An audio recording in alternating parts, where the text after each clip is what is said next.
Hey guys, very good morning everyone. Today we are going to solve the module questions on compound interest. I guess today is 11th lecture on the time value of money, right? So आज के दिन हम compound interest के ऊपर module के सारे questions हमें solve करने हैं, ठीक है? So without wasting any time let's continue with the problems from your module and from today there will be much more homework guys, okay? Hope so अब तक के सारे प्रॉब्लम्स आपने सॉल्व किए हुए एंड इनमें से या उन प्रॉब्लम में से कोई दिक्कत नहीं है आपको. I guess there was one homework, the homework problem will discuss it later on, okay? चलिए एक एक करके प्रॉब्लम देखते हैं. पहले तो solve questions and then we have to see the exercise problem as well, okay? Example number 11. Saina deposited 1 lakh in nationalized bank for 3 years, ठीक है? If rate of interest is 7% per annum, calculate the interest that bank has to pay to Saina after 3 years if the interest is compounded annually, and also calculate the amount at the end of 3rd year. तो simple example है. Principal दिया गया है आपको 1 लाख, बराबर. Then time दिया गया है 3 years and rate of interest 7% compounded annually. आपको कैलकुलेट करना है amount as well as compound interest. Module में जो सॉल्यूशन दिया हुआ है उन्होंने हर एक ईयर का इंटरेस्ट कैलकुलेट करके, मतलब उन्होंने इस तरह से कैलकुलेट किया हुआ है. शुरुआत में आपने डिपॉजिट किया 1 लाख, 1 साल के बाद आपको कितने मिलेंगे? 7% पर एनम कंपाउंडेड एन्युअली. तो डायरेक्टली अगर आप मल्टीप्लाई करते हो 7% से तो 7000 इंटरेस्ट आएगा, राइट? एंड 1 लाख प्लस 7000 1,07,000 आएगा. सो सेकेंड ईयर के लिए interest will be on 1,07,000 into 7% and this will be added, right? And then third year. So like this they have calculated. But then we have already discussed the formula. तो हमें separate हर एक साल का calculate करने की जरूरत नहीं है. Directly we can write amount is equal to principal into 1 plus r divided by 100 raised to t. So this will be 1 lakh into 1 plus 7 by 100 raised to 3. So it will be 1 lakh into 1.07 raised to 3. 1.07 into is equal to into 1 lakh. So amount should be 1,22,504. This should be the amount. And compound interest क्या रहेगा? This will be amount minus principal. So 1,22,504 minus 1 lakh. So it will be 22,504. बराबर ना? हो गया answer. Module में अगर आप देखो तो इंटरेस्ट फर्स्ट ईयर का कैलकुलेट किया है 7000. उसके बाद फर्स्ट ईयर के एंड में amount. Now this will be considered as a principal for calculation of interest for second year. तो दूसरे ईयर का इंटरेस्ट एंड थर्ड ईयर का इंटरेस्ट. तो टोटल इंटरेस्ट उन्होंने कैलकुलेट किया है 22,504 जो सेम हमने कैलकुलेट किया है. And amount at the end of third year 22,504 122,504, बराबर ना? तो सेम हमने कैलकुलेट किया है. उन्होंने सिर्फ as a first problem detail में एक एक करके कैलकुलेट किया हुआ है. हमने वो शुरुआत में ऑलरेडी किया हुआ है, ठीक है? तो this you can solve it yourself, बराबर ना? मैंने तो आंसर भी दिया है, तो आपको अगर मेरे साथ सॉल्व करना है तो वीडियो पॉज करके सॉल्व करो. Otherwise in any way you can do it yourself. But then आपके नोट्स में आपको करना क्या? अभी आपने अपनी नोटबुक तो डाली हुई है, राइट? तो नोटबुक में पहले क्लास नोट्स के problem, now second part in it study module problem, सारे के सारे आपके एक जगह होने चाहिए, ठीक है? So solve this problem. 11th example, simple example था वैसे तो. चलिए second example number 12th. 2,000 is invested at an annual rate of 10%, okay? What is the amount after 2 years? What is the amount after 2 years if compounding is done annually, semi-annually, quarterly and monthly? ठीक है? तो here we will solve it. Case 1, compounding. ये simple example है बच्चों, इसलिए मैं fast solve कर रहा हूं. अभी जो इंपॉर्टेंट प्रॉब्लम रहेंगे that we will discuss. Compounding is done annually, यहां पे प्रिंसिपल दिया गया 2000, रेट ऑफ इंटरेस्ट कितना था बच्चों? रेट ऑफ इंटरेस्ट कितना था? 10% एंड टाइम 2 ईयर।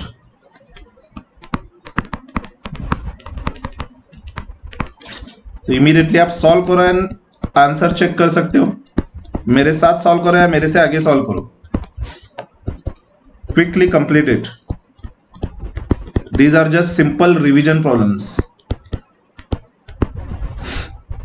तो ये क्या होगा? 2000 इंटू 1.10 raised to 2, तो 1.10 raised to 2 will be 1.221, sorry 21 into 2000।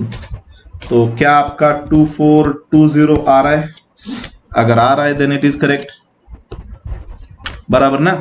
अभी semi annual compounding, semi annual, and हो सकता है गाइस कि आपका जो मॉड्यूल में फॉर्मूला दिया गया है दैट इज डिफरेंट। उन्होंने क्या किया हुआ है? आई दिया हुआ है, एंड आई को उन्होंने दिया हुआ है r divided by 100 into number of times compounding done. वो तो हम डायरेक्टली फॉर्मूले में लिख रहे हैं।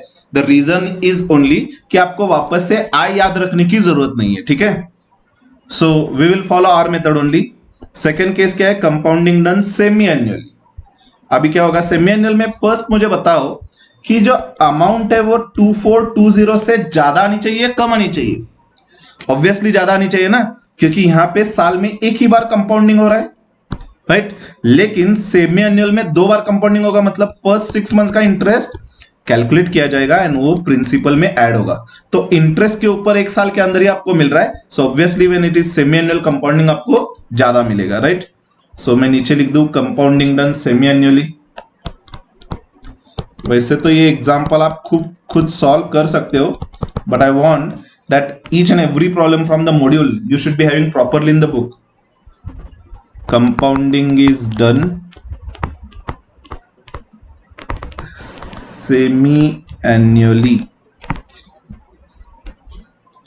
So here P is 2000, R 10% per annum, compounding semi-annually, and T 2. So you already know the formula. Whenever it is semi-annual compounding, P into 1 plus R into divided by 2 into 100 raised to 2T. ये जो R divided by 2 into 100 है वो module में I दिया हुआ है, and ये जो 2T है that they have termed it as N, ठीक है।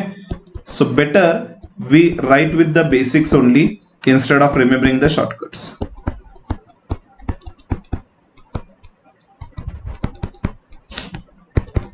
So this will be 10 divided by 100 means 0.10 divided by 2.5. So 1.05 raised to 4.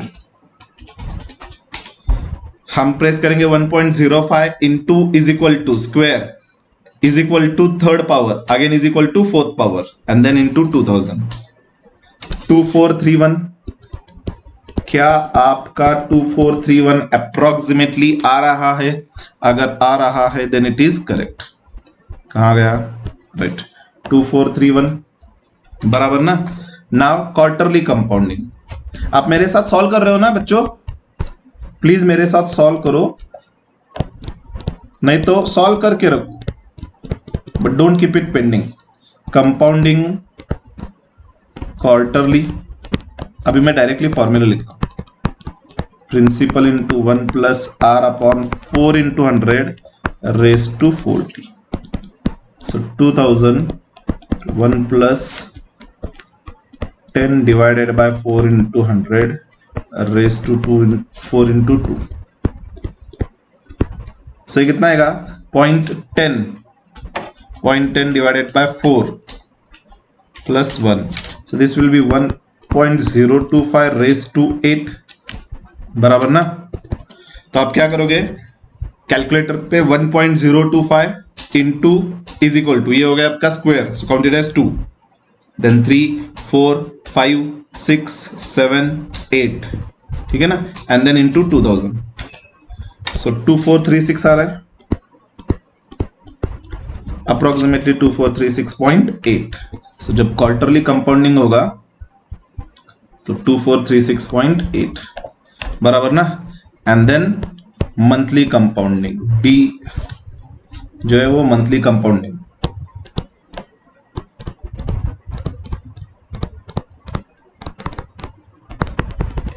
I am solving myself, hope so you are solving along with me. So amount is equal to principal into 1 plus R. अभी monthly compounding में rate proportionately आपको per month का लेना है, so R divided by 12 into 100 raise to 12t। So 2000 into 1 plus 0.10 divided by 12, 10 by 100 0.10 लिखा है मैंने, into 24 आएगा ये, 12 into 2 years. So 0.10 divided by 12 plus 1. So this will be 1.00833 something and उसका 24th power, तो into is equal to this will be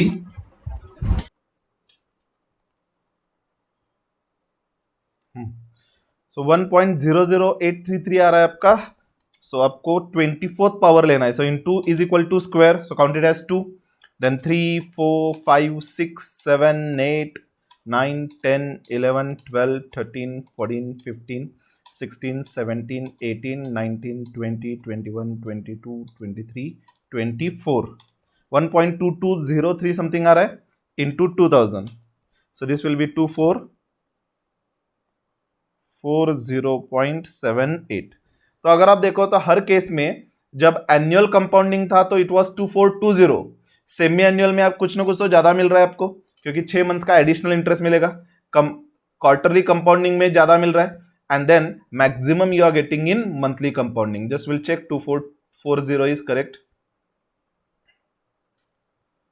2440 was correct, बराबर। तो ये था अपना answer of 12th। Now 13th, let's proceed.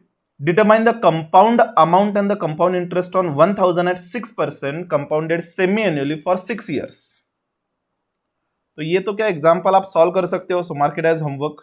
In any way solution भी है आपके पास, so you can just solve it, ठीक है। So solve it as homework. 14 solve करेंगे हम।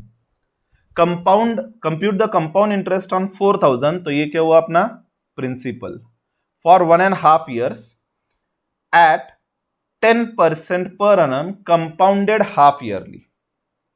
तो यहां पे एग्जाम्पल नंबर 14 की बात कर रहे हैं हम।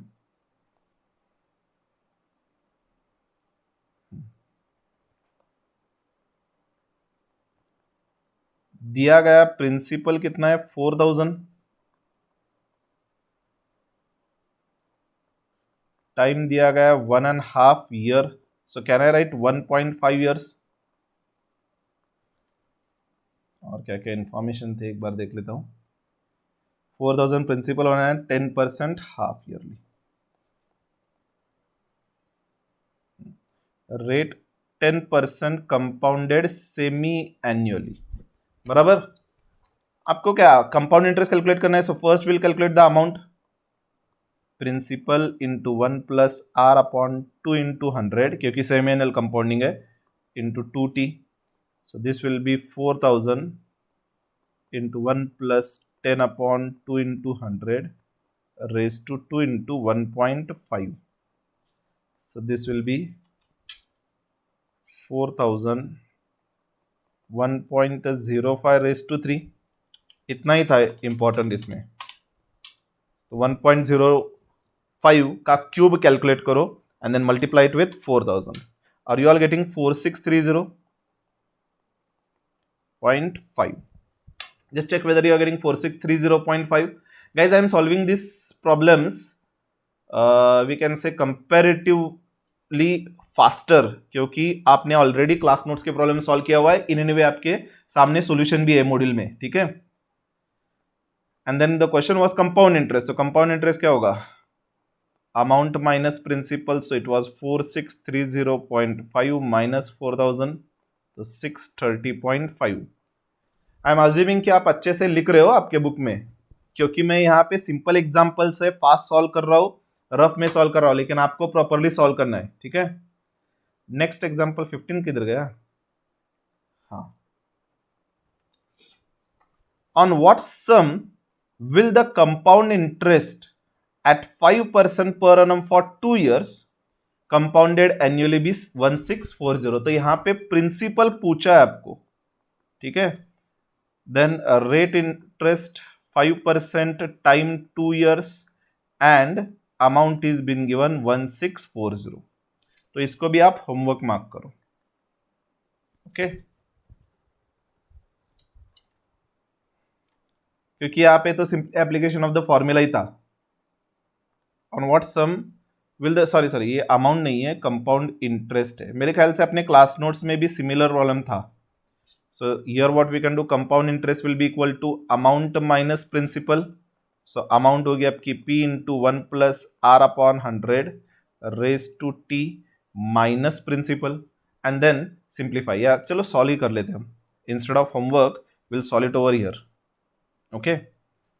आप पहले ट्राई कर सकते हो as a homework and then you can cross check with the answers which will be discussing over here, right.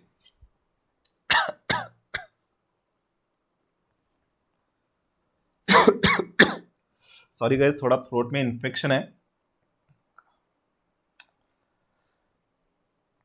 15th you have been given compound interest is 1640। क्या हमने सेम एग्जांपल सॉल्व किया हुआ है? Just check करो आप, may be एक बार check कर लेता हूं। मुझे इससे लग रहा है कि सिमिलर क्वेश्चन हमने सॉल्व किया हुआ है।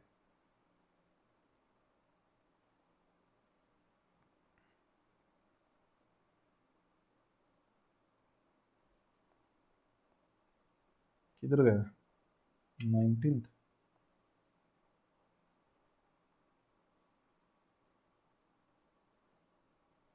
मुझे ऐसे क्यों लग रहा है कि हमने सिमिलर क्वेश्चन सॉल्व किया था।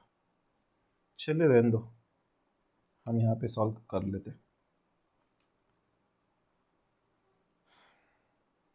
किधर गया अपना solution?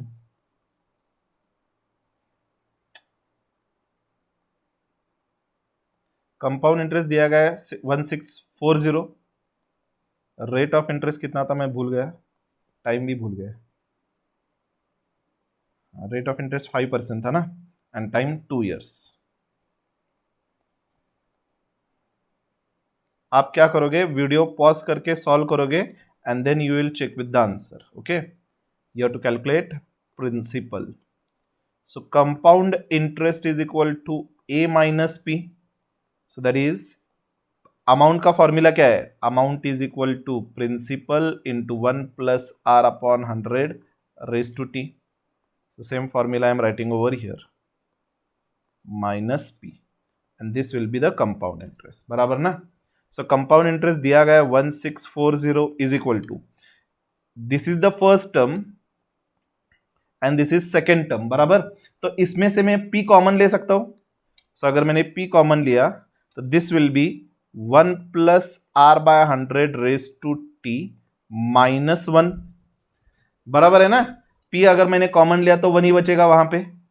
Then 1640 is equal to p we don't know, 1 plus r हमें मालूम है 5%, सो इसको हम 0.05 लिख देंगे raise to 2 minus 1। So 1640 is equal to p into 1.05 का square minus 1, so we'll be getting 0.1025। so principal is equal to 1640 divided by 0.1025।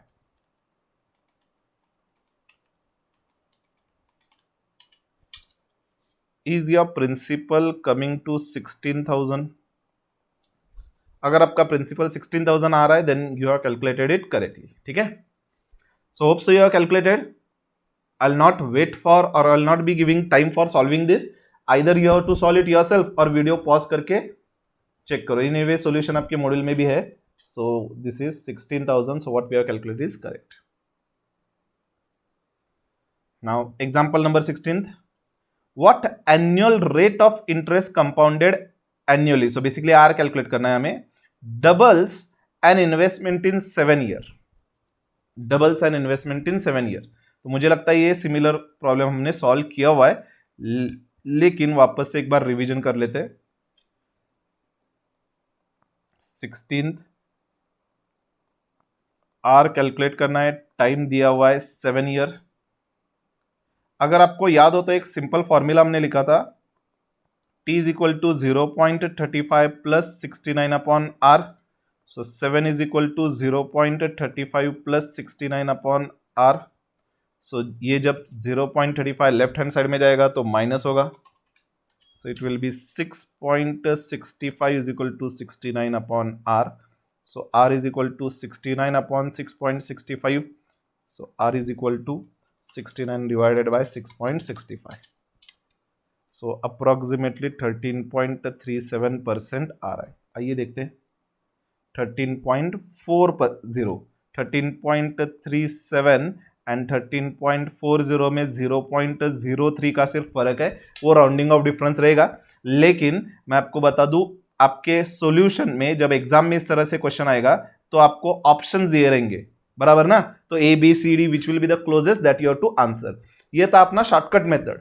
एक और मेथड हमने स्टडी किया था, will assume principal as 100, then amount will be double होने वाला था, so that will be 200 times 7 years, r we have to find. So will write down the formula for amount. So amount is 200 is equal to 100, ये हमने assume किया हुआ है, plus r upon 100 raise to 7, so it will be 2 is equal to 1 plus r upon 100 raised to 7. So what we'll be doing, taking 7th root on both the sides, 2 raised to 1 by 7 is equal to 1 plus r upon 100. तो आपको दिया हुआ है 2 raised to 1 by 7 कितना है, 1.10409. So this is 1.10409 is equal to 1 plus r upon 100. बच्चों अगर यहां पे 2 raised to 1 by 7 नहीं दिया हो तो कैसे कैलकुलेट करोगे, दिस यू ऑलरेडी नो। क्या करेंगे, 2 square root 12 times minus 1, then into power 1 by 7, then plus 1 and then into is equal to 12 times, बराबर ना। आइए देखते हैं, चेक करेंगे एक बार कि अप्रोक्सीमेटली सेम आंसर हमारा आ रहा है क्या नहीं। So what you will be doing, 2 को स्क्वायर रूट 12 टाइम्स करो, 1 2 3 4 5 6 7 8 9 10 11 12। द नेक्स्ट स्टेप वाज -1, सो -1 मेरे साथ कर रहे हो ना आप। देन इनटू पावर करना है, लेकिन इन्हें पावर में क्या है, into 1 divided by 7, so directly 7 से डिवाइड करो, so divided by 7, then plus 1, then into is equal to 2 3 4 5 6 7 8 9 10 11 12। is your answer 1.10409 something, exactly same ही तो आ रहा है, बराबर ना, सेम ही तो आएगा भाई। बट देन रिमेंबर, बहुत बार एग्जाम में 2 raised to 1 by 7 इस तरह से कैलकुलेशन दिया रहेगा, अगर नहीं दिया हो तो आपको इस तरह से कैलकुलेट करना है, आपको ऑलरेडी मालूम है कैसे कैलकुलेट करना है, बराबर। So here 1 left hand side में जाएगा तो माइनस होगा, so it will be 0.10409 is equal to r by 100। 100 जब लेफ्ट हैंड साइड में जाएगा तो मल्टीप्लीकेशन होगा, that is r is equal to 10.41%, बराबर ना। तो आपने क्या किया होना चाहिए, एक तो इधर इनिशियली आपने सॉल्व किया होना चाहिए, या वीडियो पॉज करो and then write down this solution, ठीक है। स्टडी मॉड्यूल के सारे क्वेश्चंस मुझे आपके बुक में दिखने चाहिए,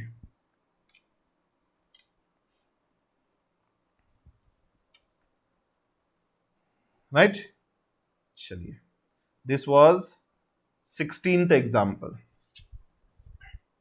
Now let's continue 17th example देखते हैं। कितने हैं वैसे, अरे ज़्यादा है, बहुत ज़्यादा है।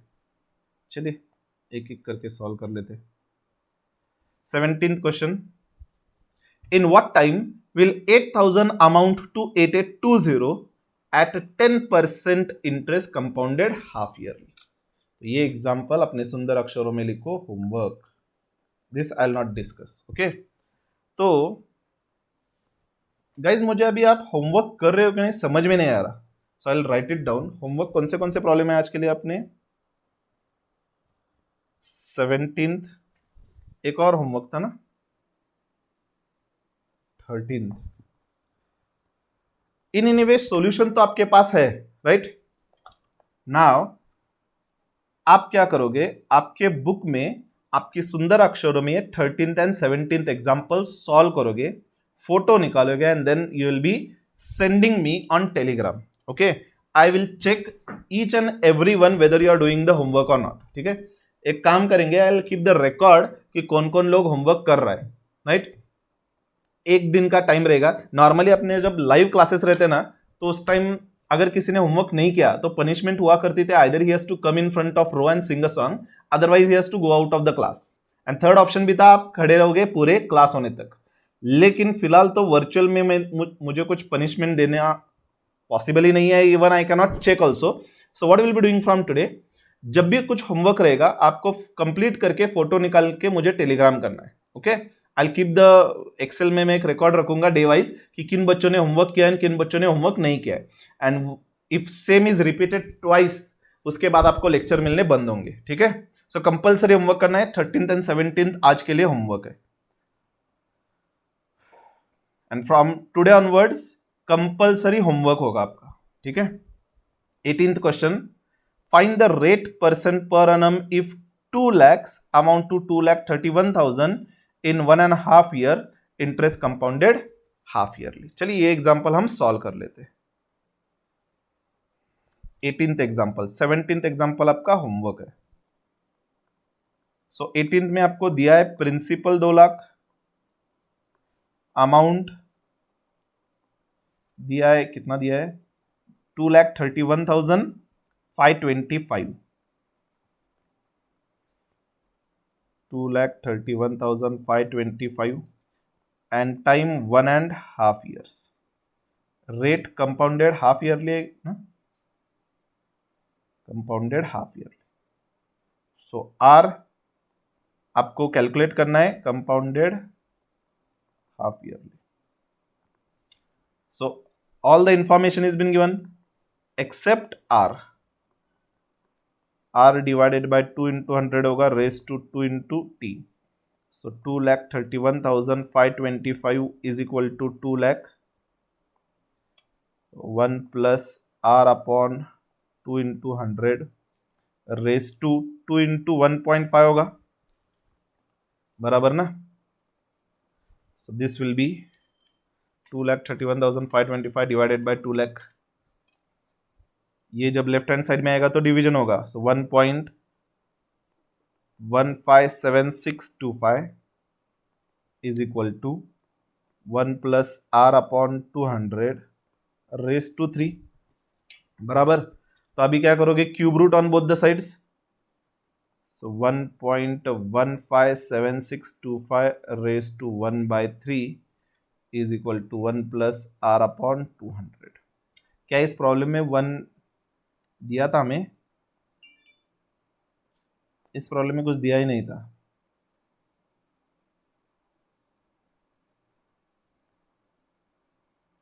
हाँ एक तो आप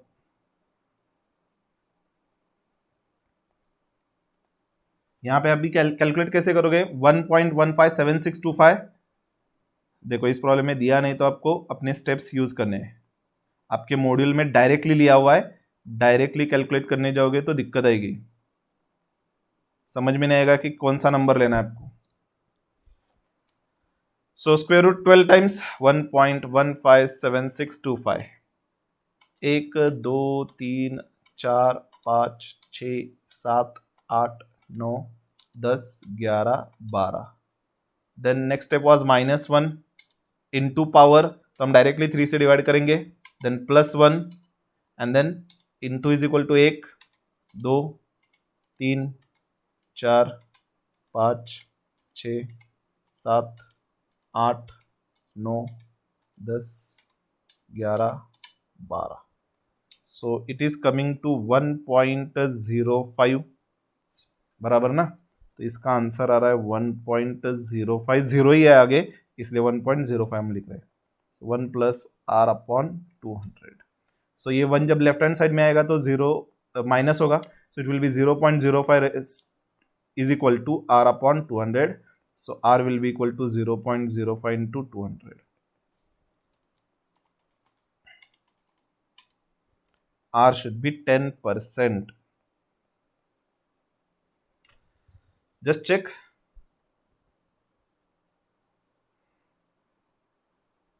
आपके मॉड्यूल में यहां पे अगर आप देखो तो डायरेक्टली दिया हुआ है ये स्टेप्स। प्रॉब्लम ये है कि एग्जाम में आपको इमीडिएटली कैसे समझ में आएगा कि एग्जैक्टली 1.05 रेस टू 3 का आंसर 1 पॉइंट ये होना चाहिए, तो इसलिए अपने स्टेप्स ही काम आएंगे वहां पे। ओके, सो 18th होप्स आपने सॉल्व किया हुआ है। चलिए 19th प्रॉब्लम रीड करो। A certain sum invested at 4% per annum compounded semi-annually amounts to 78,300 at the end of 1 year. मतलब यहां पे क्या कैलकुलेट करना है, प्रिंसिपल दिया नहीं है, रेट 4% सेमी एन्युअली है,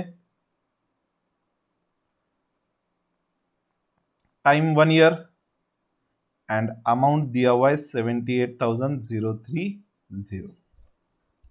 फाइंड द सम मतलब प्रिंसिपल कैलकुलेट करना है, बहुत ही सिंपल एग्जांपल है वैसे तो ये।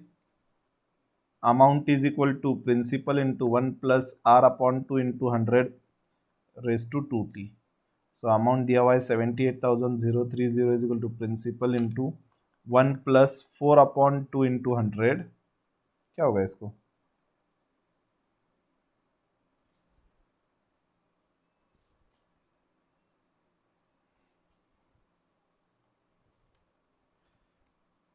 To into 100 raise to 2 into 1. So this will be 78,030 is equal to P into 4 divided by 100 divided by 2 plus 1 square. So it will be 1.0404. So P is equal to 78,030 divided by 1.0404.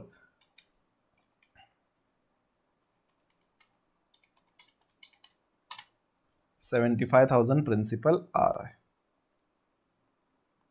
बराबर ना। So this was answer of 19th example.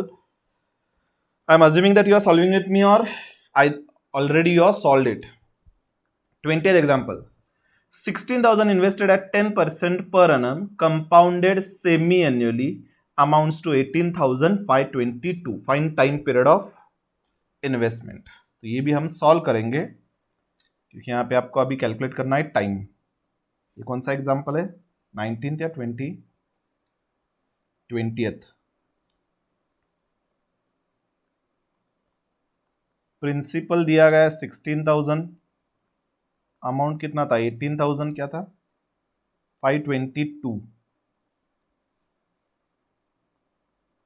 Rate दिया गया 10% compounded semi annually, time calculate करना है आपको। ठीक है, तो again apply the formula.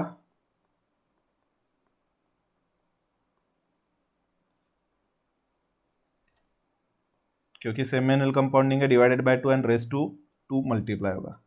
So 18,522 is equal to 16,000 into 1 plus r 10% है, so 10 divided by 2 into 100 2t. So it will be 10 divided by 100 2 plus 1. So ये 18,522 divided by 16,000 is equal to 1.05 raised to 2t. So calculate करो 18,522 divided by 16,000. So it will be 1.15765. Is equal to 1.05 raise to 2t। अभी आपको क्या करना है दोस्तों, आपको 1.05 का रिलेशन 1.157625 देखना है। मतलब 1.05 raise to what will be equal to 1.157625, ये देखना है आपको, so that once the base become same आप पावर इक्वेट कर सकते हो, बराबर ना। सो आप क्या करोगे, कैलकुलेटर पे लोगे 1.05, ये नंबर ले रहा हूं मैं, into is equal to go on pressing is equal to till the time आपको ये आंसर आएगा, या अप्रोक्सीमेटली सिमिलर आंसर आएगा। So 1.05 into is equal to, ये हो गया आपका ना square, again press is equal to, अरे थर्ड पावर पे आ रहा है आपका 1.157625, ये थर्ड पावर है।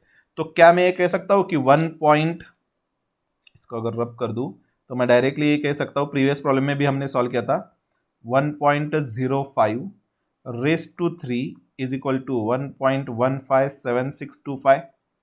तो हियर इंस्टेड ऑफ 1.157625 मैं इसको लिख रहा हूं 1.05 raise to 3 is equal to 1.05 raise to 2t।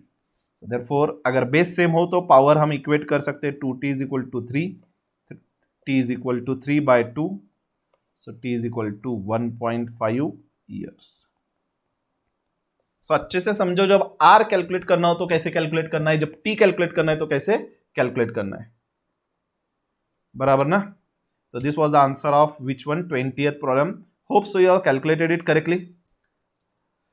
चलिए प्रोसीड करें 21st।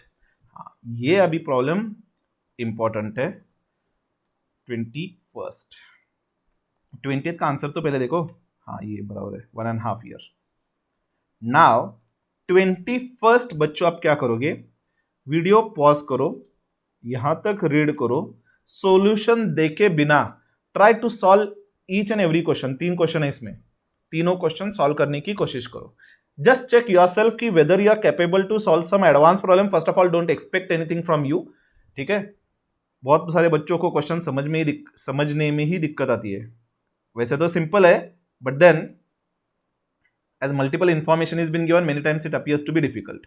चलिए हम डिस्कस कर लेते हैं, but I want you to try it yourself again. First of all read question thoroughly. 21st question.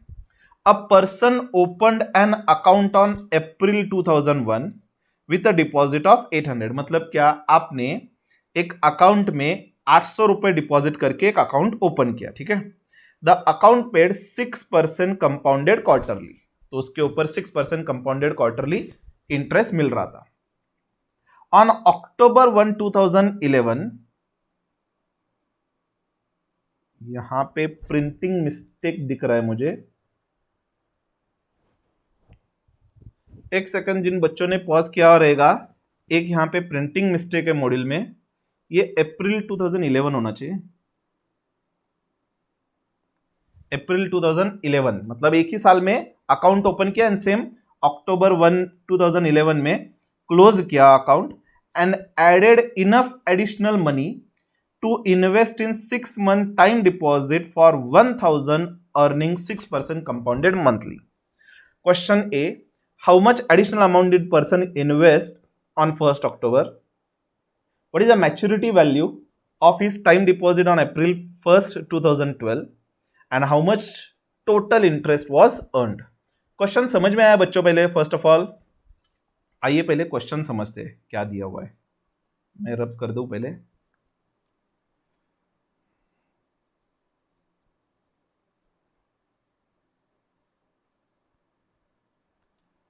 चलिए आपको दिया क्या है, पहले आपने रेक्टिफाई कर लिया ना। आपको दिया क्या है, person open an account on April 2011 with a deposit of 800 रुपए।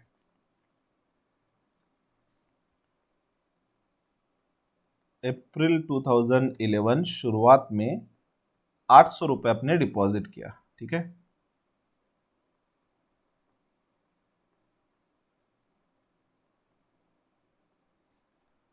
And then March 12, 2012। आइए समझते हैं आपको दिया क्या है। शुरुआत में April is the start of financial year, आपने 800 रुपए डिपॉजिट किया, विच paid 6% compounded quarterly and October 1 को आपने ये अकाउंट क्लोज भी कर दिया. So here account closed. यहां पे रेट ऑफ इंटरेस्ट क्या है? 6% कंपाउंडेड क्वार्टरली. ठीक है. And added enough additional money. Added enough additional money. And question 1 क्या है? How much is the additional amount did he invest on 1 October? Further will read. Added enough additional money to invest in a 6% time deposit for 1000 earning 6% compounded half yearly.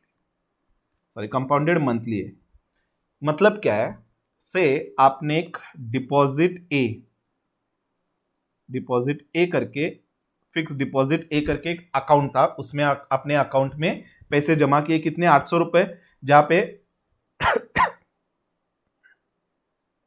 Sorry, जहां पे 6% compounded quarterly rate of interest मिल रहा था. 1 October को मतलब कितना time हुआ रहेगा? 6 मंथ्स. अप्रैल से लेके 30 September तक काउंट करो, 6 महीने हो गए. 6 मंथ के बाद आपको समझ में आया कि एक और अकाउंट है, हम उसको नाम देंगे FDB. वहां पे रेट ऑफ इंटरेस्ट मिल रहा है आपको 6% कंपाउंडेड मंथली. तो कहां पे इन्वेस्ट करना चाहिए? 6% है ना? हाँ, 6% मंथली. तो कहां पे इन्वेस्ट करना चाहिए? क्वार्टरली में या मंथली में? ऑब्वियसली मंथली में आप इन्वेस्ट करोगे. तो आपने क्या किया? ये अकाउंट क्लोज किया. इस अकाउंट में से कुछ ना कुछ तो पैसे मिलेंगे आपको. ठीक है. एंड उसमें आपने एडिशनल मनी डिपॉजिट किया ताकि आप यहां पे 1 October को 1000 रुपए डिपॉजिट कर सको. किसमें? FDB में. कुछ समझ में आया? सिंपल. 800 रुपए आपने जब इन्वेस्ट किया, 6 मंथ के बाद कुछ ना कुछ तो इंटरेस्ट मिलेगा आपको. अज्यूम करके चलते हैं कि 840 मिला आपको 6 मंथ का इंटरेस्ट मिला के. तो आपको अभी डिपॉजिट कितना करना है? 1000 रुपए डिपॉजिट करना है. तो अगर आपको 1000 डिपॉजिट करना है तो 160 एडिशनल मनी आपको पे करना रहेगा. बराबर ना? This will be the answer of first question. तो आप कैलकुलेट क्या करोगे? पहले तो आपको ये कैलकुलेट करना है कि अमाउंट, मैं इमेजिनरी फिगर लिया था 840 जस्ट आपको समझाने के लिए. यहां पे मुझे अमाउंट कैलकुलेट करनी होगी. तो 6 मंथ का इंटरेस्ट कैलकुलेट करके ऐड करके हमें कितना मिलेगा फ्रॉम FDA वो कैलकुलेट करना होगा. ठीक है. उसमें से एडिशनल कितना मनी डिपॉजिट करना है, so that I will be getting 1000. So simply 1000 minus that amount we have to deduct. कुछ समझ में आ रहा है? This will be the additional money. Simple है. आप विजुअलाइज करो. अकाउंट में 800 रुपए भरे, 6 मंथ के बाद आपने विड्रॉ किया, तो 6 मंथ के बाद कितना मिलेगा? 800 प्लस इंटरेस्ट. एंड उसमें कुछ ना कुछ तो एडिशनल मनी आपने डाला होगा टू मेक इट 1000. ठीक है. तो फर्स्ट स्टेप हमें क्या कैलकुलेट करना है? ए कैलकुलेट करना है, that is amount. So step 1 आप मेरे साथ कैलकुलेट करो. Calculation of amount as on 1 October 2011. Principal आपने शुरुआत में कितना डिपॉजिट किया था? 800. रेट ऑफ इंटरेस्ट वहां पे कितना था? 6% कंपाउंडेड क्वार्टरली. एंड टाइम कितना है? 6 मंथ्स है वो. ठीक है ना? तो आपको 6 मंथ के बाद कितना मिलेगा? Amount is equal to principal into 1 plus R upon 4 into 100 raised to 4t. So amount is equal to quarterly compounding है इसलिए 4 लिया है मैंने. 1 plus 6% मतलब 6 divided by 4 into 100 raised to 4 and time क्या है? 6 by 12. So this will be,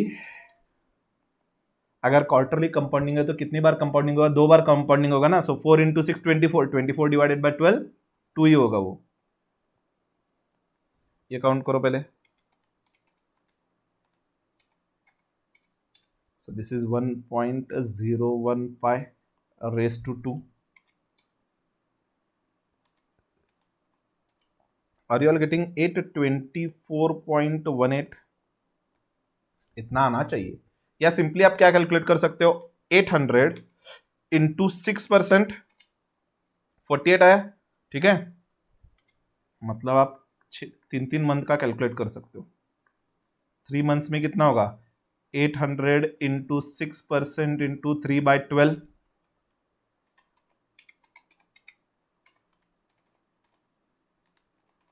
ये 12 रुपए आएंगे। सो 812 इंटू 6% इंटू 3/12,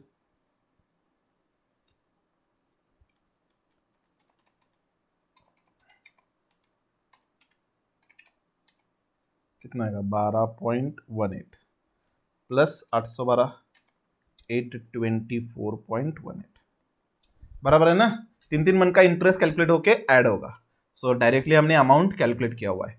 सो बेसिकली आपको यहां पे ये जो अमाउंट मिलने वाली है वो 824 पॉइंट में हम इग्नोर करेंगे। मॉड्यूल में क्या किया है देखते हैं।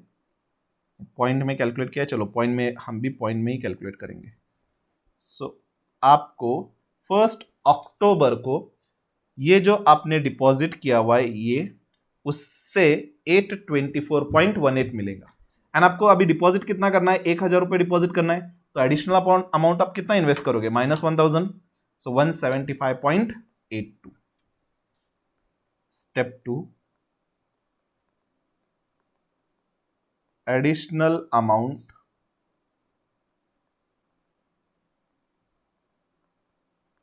To be deposited on 1st October 2011.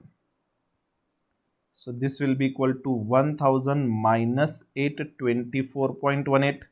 समझ में आ रहा है आपको। 1000 आपको डिपॉजिट करना है, आपके प्रीवियस अकाउंट में से कितने मिले आपको 824.18, मतलब बैलेंस कितना बचा 175.82। इतने पैसे आपको एडिशनली डिपॉजिट करने होंगे 175.82, बराबर। ये हुआ आपका फर्स्ट आंसर। चलिए देखते हैं कहां गया 175.82, ये हुआ फर्स्ट आंसर। सेकेंड आंसर क्या है, what was the maturity value of his time deposit on 1 April 2012। यहां पे 1 अप्रैल 2012 मतलब मार्च 2012 के एंड में रहेगा जो, that will be the opening balance on 1 April 2012। तो यहां पे आपकी अमाउंट क्या रहेगी, maturity value.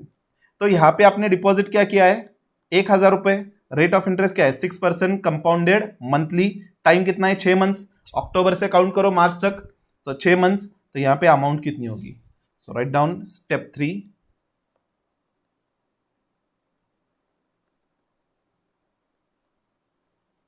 Calculation of amount या maturity value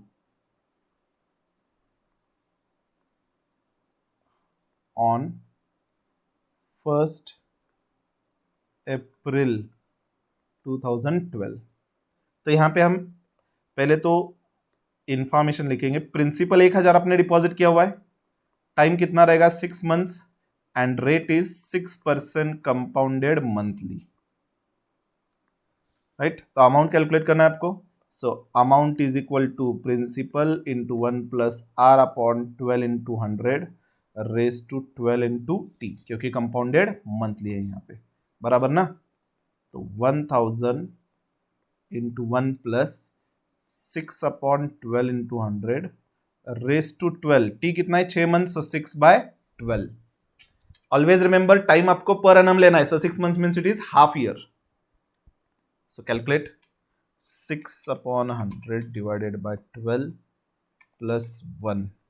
So it will be 1000 into 1.005 raised to, ये 12 कैंसिल होगा 6, मतलब 6 मंथ्स में कितने बार कंपाउंडिंग होगा, पर मंथ अगर कंपाउंडिंग कर रहे हो तो 6 टाइम्स कंपाउंडिंग होगा।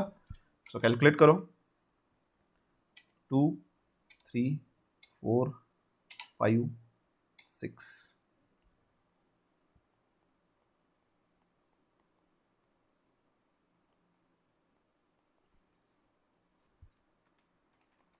it will be 1030.37 या 38 लिख सकते हो आप इसको, बराबर है। मतलब मैच्योरिटी वैल्यू जो आपको यहां पे मिलने वाली है दिस विल बी 1030.38। ओके, आइए देखते हैं आंसर बराबर है क्या। ये देखो 1030.38। This was the answer of second question. तो सेकेंड हो गया आपका। अभी थर्ड क्वेश्चन क्या है, how much is total interest was earn. अभी टोटल इंटरेस्ट यहां पे ये देखो, शुरुआत में आपने डिपॉजिट कितना किया था 800 रुपए, आपको मिले कितने 824.18। इसका मतलब यहां पे इंटरेस्ट कितना मिला आपको 24.18 बराबर। एंड आपने यहां पे नेक्स्ट डिपॉजिट कितना किया था 1000 एंड कितने मिले 1030.38। तो यहां पे इंटरेस्ट कितना मिला आपको 30.38। तो total interest will B this plus this, बराबर है ना। आपने शुरुआत में 800 डिपॉजिट किया तो मिला कितना 824, तो 24 रुपए इंटरेस्ट। एंड सेकेंड डिपॉजिट में आपने डिपॉजिट कितना किया था 1000, जो मिला आपको 1030, तो 30 and then whatever is decimal. तो बेसिकली यहां पे 24.18 plus 30.38, this will be the total interest earn. ठीक है, तो यहां पे नीचे प्रॉपरली लिखते हैं हम स्टेप 4 और what ever it is total interest earned. So basically it will be 824.18 minus 800 plus 1030.38 minus 1000। ये हुआ अमाउंट, ये हुआ प्रिंसिपल। सो इसी तरह हम कंपाउंड इंटरेस्ट कैलकुलेट करते हैं ना। So 24.18 plus 30.38,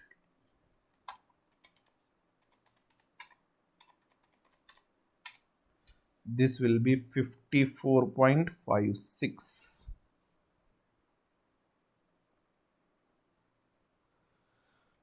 this was the total interest on, आइए चेक करते हैं 54.56।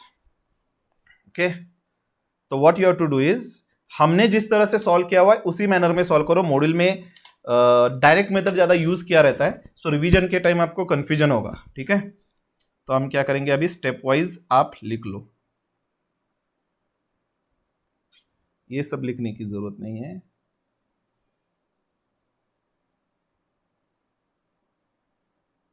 If you want you can draw this diagram, ताकि ये क्वेश्चन का समरी समझ में आए आपको। ठीक है, so you can draw this. आप क्या करोगे, वीडियो पॉज करके इसको लिख लोगे। Okay, hope so you have written this. And जिन बच्चों ने वीडियो पॉज करके ऑलरेडी सॉल्व किया था, जस्ट चेक करो कि आपका आंसर करेक्ट है कि नहीं। Calculation of the amount as on 1 October 2011, 824.18 होना चाहिए। ठीक है, ये इतना पॉज कर लो। स्टेप 1 लिखा, step 2, this was the answer, additional amount to be deposited on 1 October 2011। ठीक है, देन step 3, 1030.38, you can pause the video and then write it down. And then step 4, total interest 54.56. So hope you have completed with the answer. Okay, this was, अरे क्या होगा इसको, 21st हमने solve किया। अभी next was effective rate of interest, already concept हमने discuss किया हुआ है। आइए एग्जांपल देखते हैं इसके। 22nd,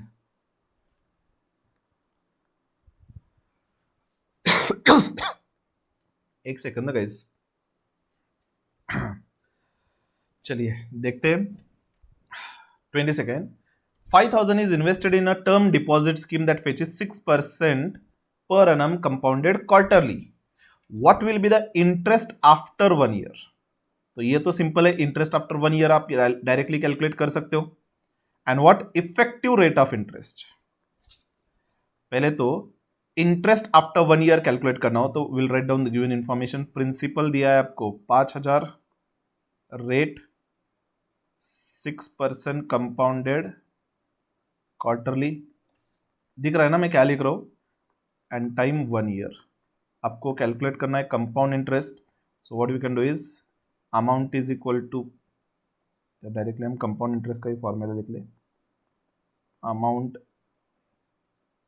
sorry a minus p, so this will be p into 1 plus r upon 4 into 100 minus p. So 5000 into 1 plus क्या हो क्या रहा है इसको, हाँ जी 1 plus 6 upon 4 into 100 raised to 4 minus 5000. So this will be, मैं डायरेक्ट कैलकुलेट करता हूँ यहाँ पे, आप भी कैलकुलेट करो.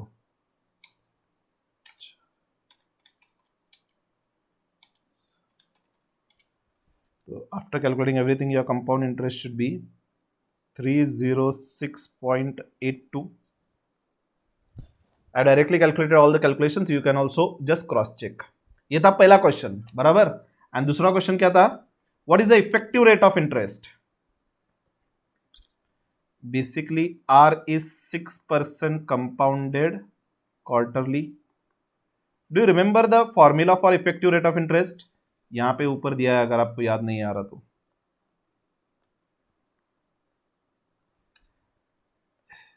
Your effective rate of interest was 1 plus I raised to n minus 1, बराबर. I is equal to R upon number of times compounding and n is number of times compounding, बराबर. तो यहां पे I क्या होगा, 6 divided by 4, 0.06 लिखेंगे, 0.06. It will be 0.015. So 1 plus 0.015 raised to 4 minus 1. So that is 1.015 raised to 4 minus 1. So 1.015 square cube 4th power minus 1. So it is 0.06136. That is 6.136%. हमने already discuss किया हुआ है effective rate of interest. So again I am not discussing the concept.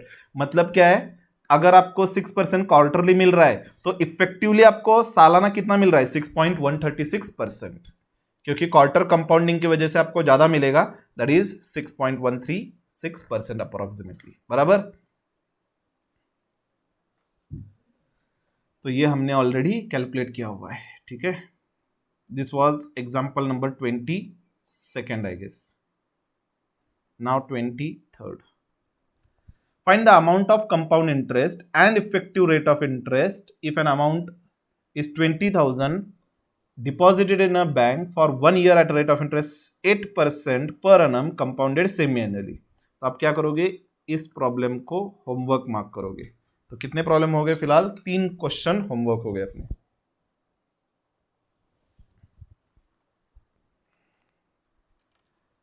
आपको करना क्या है, पहले find the amount of compound interest and the effective rate of interest. इसको बाद में समझेंगे. 20,000 आपने डिपॉजिट किया, मतलब प्रिंसिपल होगा 20,000, बराबर. देन रेट ऑफ इंटरेस्ट कितना है, 8% पर annum compounded semi annually and time period आपको लेना है 1 ईयर. तो पहले आप अमाउंट कैलकुलेट करोगे and then compound interest will be equal to amount minus principal. ये होगा आपका फर्स्ट वर्किंग, बराबर. एंड देन सेकेंड वर्किंग, अगर 8% कंपाउंडेड सेमी एन्युअली हो तो आपका इफेक्टिव रेट क्या होगा. So it will be 1 plus i raise to n minus 1. तो ये फॉर्मूला से अप्लाई करो, या 1632 यहां पे जो इंटरेस्ट है डिवाइडेड बाय 20,000, क्या हो रहा है इसको. अगर आपको इंटरेस्ट एक अमाउंट मिल रहा है 1632 डिवाइडेड बाय 20,000 इंटू 100, एक साल का कितना मिलेगा. ये तो हमने कंसेप्ट देखा था शुरुआत में, इस मैनर में कैलकुलेट करने की जरूरत नहीं, हमें फॉर्मूला याद रखना है सिर्फ. ओके,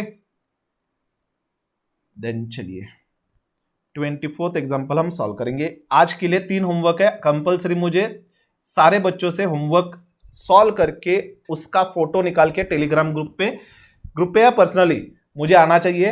एंड देन कल किस बच्चे ने अगर होमवर्क नहीं किया हो उसको लेक्चर नहीं मिलेगा. Okay, which is better investment. 24th question, which is better investment, 3% per year compounded monthly और 3.2% पर ईयर सिंपल इंटरेस्ट। तो यहां पे 3.2% सिंपल इंटरेस्ट दिया हुआ है, आपको क्या करना है 3% कंपाउंडेड मंथली के साथ कंपेयर करना है। क्या हम कंपेयर कर सकते हैं simple interest and compounded monthly? हम कर नहीं सकते, इसलिए इसका हमें इफेक्टिव रेट कैलकुलेट करना होगा। समझ में आ रहा है आपको?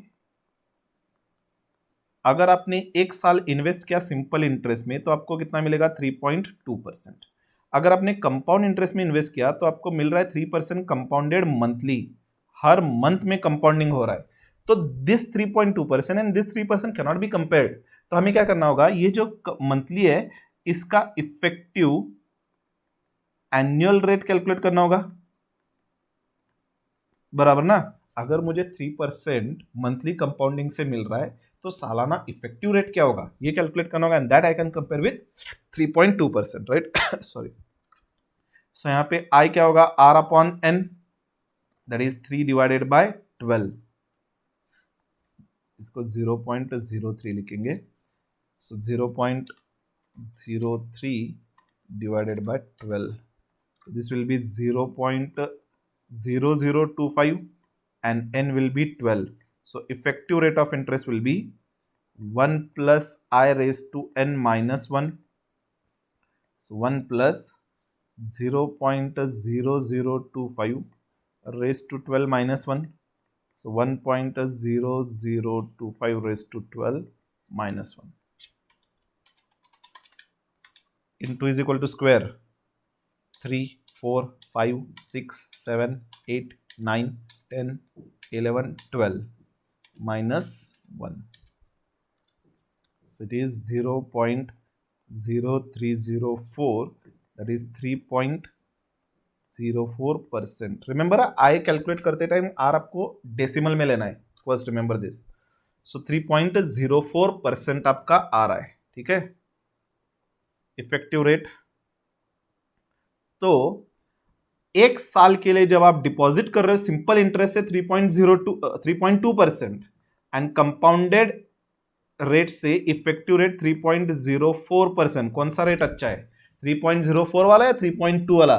किसी बच्चे ने अगर 3.04 ये 4 देख के कहा ना तो वहां पे आके आपको एक बजाऊंगा, क्योंकि बहुत टाइम मैंने देखा ये जीरो इग्नोर करते हैं बच्चे। यहाँ पे 4 एंड यहाँ पे 2 दिख रहा है तो ये बड़ा होना चाहिए, अरे ये 0.4 है यानी ये 2 है, मतलब 3.20% है यहाँ पे, बराबर ना। तो बेसिकली बड़ा कौन सा है 3.2%। सो क्वेश्चन क्या है, विच इज बेटर इन्वेस्टमेंट? 3.2% वाला बेटर इन्वेस्टमेंट है आपका। The effective rate of interest being less than 3.2%, the simple rate 3.2% is better investment, बराबर। तो आप क्या करोगे अभी इसको, ये मैंने अच्छे से लिखा नहीं है प्रॉपरली प्रेजेंटेबल फॉर्मेट में, लेकिन आप यहाँ पे लिख सकते हो क्वेश्चन आंसर ऑफ 24th। आप वहां पेज नंबर का रेफरेंस लेते हो ना मॉड्यूल का, ताकि आप जब रिवीजन करोगे that time it will be helping you कि पेज नंबर कौन सा है, ठीक है। मतलब क्या है, जब आप क्लास नोट्स में प्रॉब्लम लिख रहे हो वहां पे 24th एग्जाम्पल मॉड्यूल में से एंड वहां पे मॉड्यूल का पेज नंबर भी लिखो आप, ताकि आप जब आंसर शीट देखोगे तो क्वेश्चन नंबर का पेज नंबर इमीडिएटली आपको मिलेगा वहां पे। Okay, so right it down, I will scroll for you.